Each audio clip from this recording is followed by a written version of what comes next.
وأغني أسرتي واغفر زلتي، فإنك قضيت على عبادك بعبادتك وأمرتهم بدعائك وزمنت لهم الإجابة، فإليك يا رب نسبت وجهي وإليك يا رب مددت يدي، فبعزتك استجب لي دعائي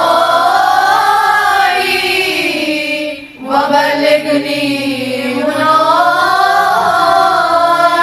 ولا تقطع من فضلك رجائي، واكفني شر الجن والإنس من أعدائي.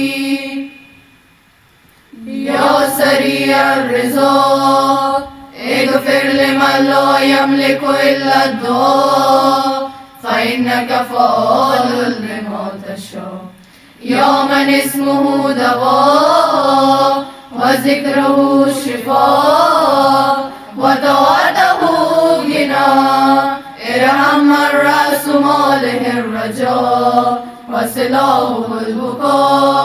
يا سابق النعم يا دافع النقم، يا نور المستغرشين في الظلام، يا عالم لا يعلم.